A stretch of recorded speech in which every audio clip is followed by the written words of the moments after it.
Desejo para você que me ouve a paz do Senhor Jesus Cristo.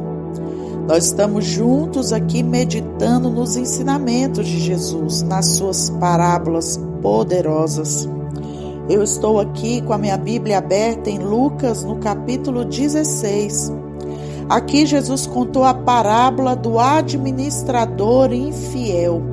Sabia que existem ensinamentos sobrenaturais, verdadeiros, poderosos e muito profundos nas parábolas de Jesus, e Ele quer que a gente medite nelas esses dias. O Espírito Santo falou ao meu coração e eu estou obedecendo uma direção do Espírito Santo para meditar nas parábolas de Jesus. São ensinamentos, verdades, princípios poderosos de Deus que exercem influência na nossa vida. Os princípios de Deus estão estabelecidos no mundo espiritual e nós somos regidos por eles. Esses princípios, quer nós creiamos ou não, eles estão aí como as leis físicas. A lei da gravidade é uma lei que existe e impera sobre nós.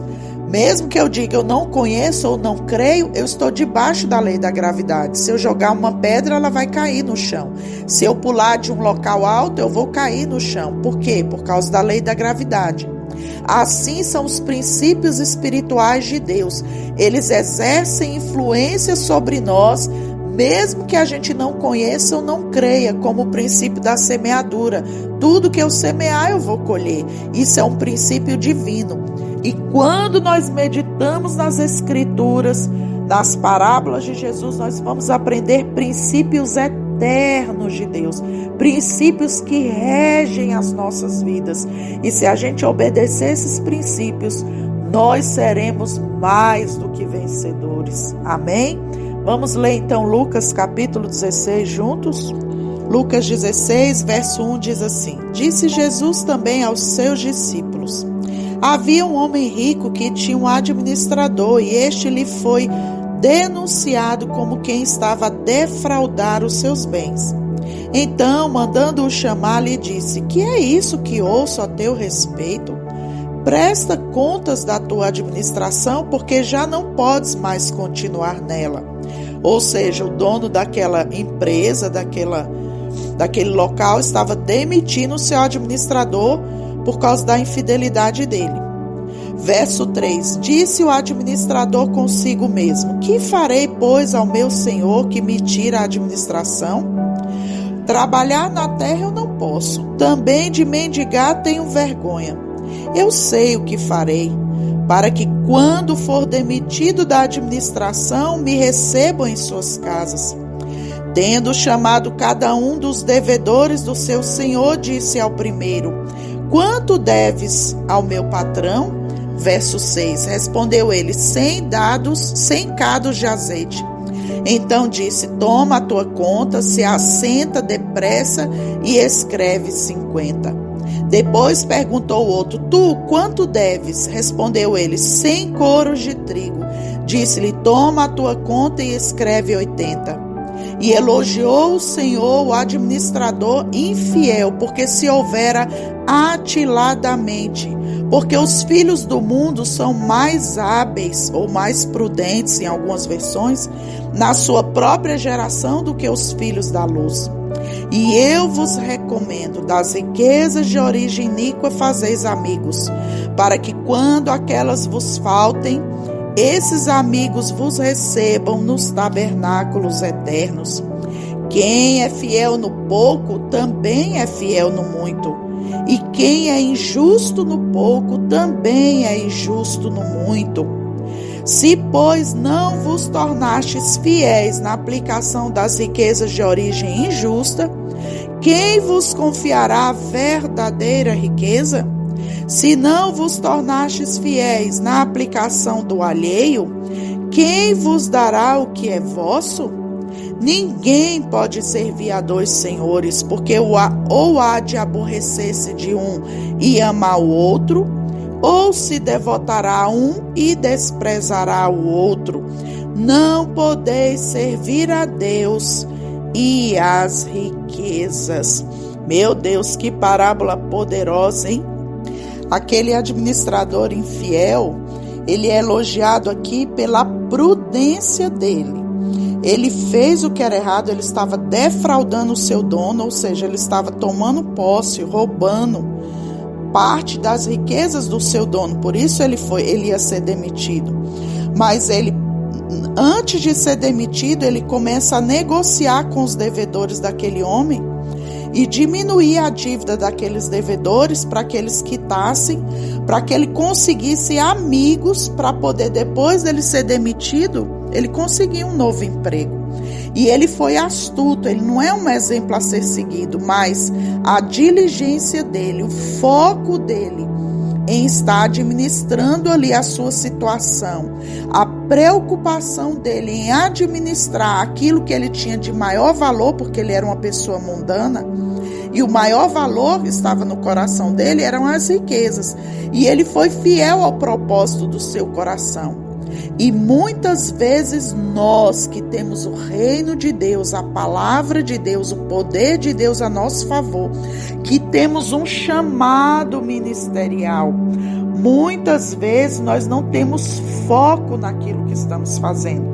Nós tratamos as coisas de Deus de qualquer maneira.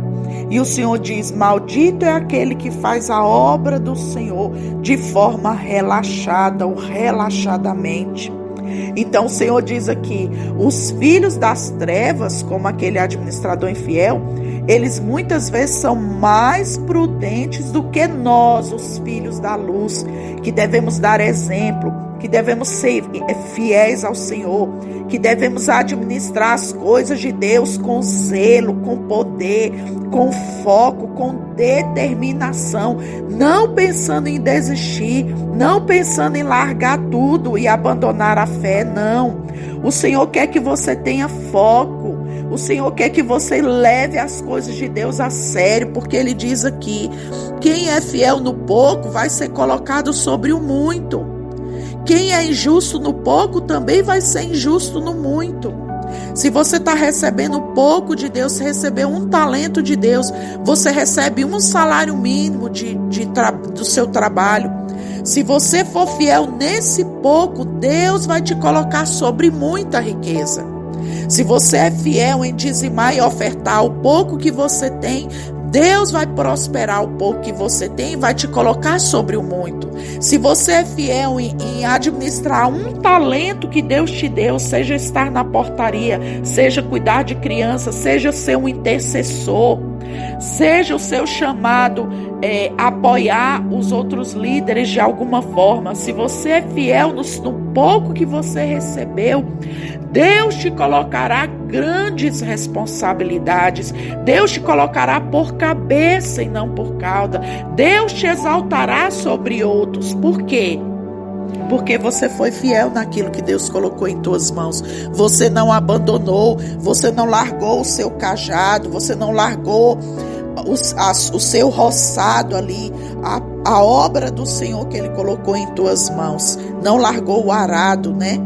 Aqui no último versículo desta parábola poderosa diz: ninguém pode servir a dois senhores, porque ou vai amar um e aborrecer o outro, ou vice-versa. A gente não pode servir a Deus e as riquezas ao mesmo tempo. Ou seja, eu não posso colocar o meu coração nas coisas deste mundo, no dinheiro, nos bens, viver só para isso e esquecer do reino de Deus, do meu compromisso com Deus e da minha vida espiritual.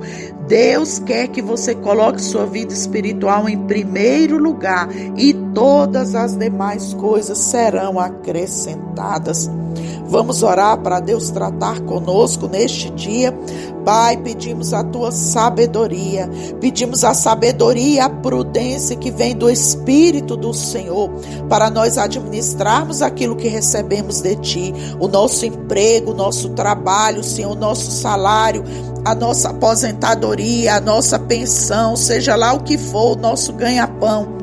Foi o Senhor quem nos deu, é o Senhor quem nos dá saúde, é o Senhor quem abre porta, é o Senhor quem dá aposentadoria para os irmãos e irmãs, é o Senhor quem dá a pensão, é o Senhor quem dá o benefício. É o Senhor quem abre essa porta para nós sermos sustentados, para nós termos o pão de cada dia abençoado, para nós sermos fiéis nos dízimos e nas ofertas, para nós atendermos ao necessitado, aquele que ainda não tem, Senhor, porque o que nós temos é para ser compartilhado. Pai, seja abençoado este homem, esta mulher e o seu salário, o seu ganha-pão. Que o Senhor multiplique e que o Senhor dê sabedoria para este homem e esta mulher permanecer fiel ao Senhor, permanecer fiel ao chamado do Senhor e permanecer fiel nos seus compromissos financeiros. Abençoa, Senhor, que toda dívida seja paga, que todo negócio seja quitado. Ó Senhor, essa prestação dessa casa, desse carro, que ela seja quitada, que ela esteja em dia, para que esse bem não seja tomado. Abre portas para esse casamento, para esse casal, para esses jovens se casarem. Abre porta para essa moça realizar o seu sonho financeiro, o seu sonho de comprar a casa, de comprar o seu carro. Abre portas e dá sabedoria para os teus filhos e filhas. Dá sabedoria para este homem e esta mulher. Dá sabedoria para administrar as coisas espirituais e materiais, Senhor. Porque nós não temos como amar dois senhores. Se nós amamos o mundo e suas riquezas, o amor de Deus não está em nós, diz a tua palavra. Aquele que ama o mundo, o amor de Deus não está nele. Nós podemos só amar o Senhor e todas as coisas nos serão acrescentadas. Acrescenta na vida deste homem, desta mulher, Senhor. Acrescenta os bens, as riquezas, o suprimento das suas necessidades. Abre porta para os seus filhos estarem, Senhor Deus, trabalhando, estudando. Abre portas, Senhor, para essa família estar na tua presença. Abençoa este casal. Abençoa a compra da casa própria. Abençoa para eles saírem do aluguel, Senhor. Abre as portas, faz o que o homem não pode fazer, ó Pai. Multiplica esse pagamento, multiplica esse salário, essa renda dessa irmã que é diarista, dessa irmã que vende produtos. Multiplica, Senhor, que os seus clientes sejam fiéis a ela. Que nenhum falte o pagamento, para que ela tenha o seu ganha-pão, para que ela permaneça fiel a Ti. Oh, meu Deus, dá saúde a esta mulher, este homem, para estar trabalhando e ganhando o seu pão de cada dia. Dá saúde aos seus filhos. Oh, meu Deus, em nome de Jesus, que a sabedoria do Senhor esteja conosco, que a fidelidade ao Senhor esteja em nós, que nós possamos buscar em primeiro lugar o Teu reino e a Tua justiça, para que todas as demais coisas sejam acrescentadas. Senhor, tem uma pessoa pedindo uma promoção no seu trabalho, tem uma irmã pedindo uma promoção no seu local de trabalho. Senhor, abre essa porta para ela, que não vença esse ano antes que essa irmã seja promovida no seu local de trabalho. Exalta a tua serva que tem sido fiel a Ti, Senhor. Coloca ela na posição, Senhor, que o Senhor prometeu para ela. Que caia por terra todo impedimento do Teu agir na vida da tua serva. Que ela seja promovida, que ela tenha as suas contas pagas, que ela consiga, Senhor, bom êxito no seu local de trabalho. Abençoa mulheres e homens que querem congregar e não podem por causa do horário de trabalho. Que seja abençoado, que uma nova porta se abra para este homem e esta mulher estar congregando, Senhor. Para eles estarem na Tua casa orando, louvando o nome do Senhor. Que o Senhor os abençoe poderosamente, em nome de Jesus. Deus te abençoe, meu irmão. Sou a pastora Cássia, do Ministério Palavra Viva. Minhas redes é Ore com Cássia. Siga-nos nas nossas redes. Que Deus te abençoe, que a glória de Deus resplandeça sobre ti, que sobre ti esteja a bênção do Senhor, que nunca falte o pão na tua casa, que nunca falte recurso para você pagar as suas contas, que nunca falte, que você não seja envergonhado diante dos ímpios, mas que o nome de Jesus seja exaltado na tua vida, que todos vejam que a mão de Deus é contigo, em nome de Jesus. Esteja em nossos cultos, às quintas às 20 horas e domingo às 19 horas. Eu te espero lá. para nós termos comunhão e cultuarmos a Deus juntos. Amém? Deus te abençoe. A paz do Senhor.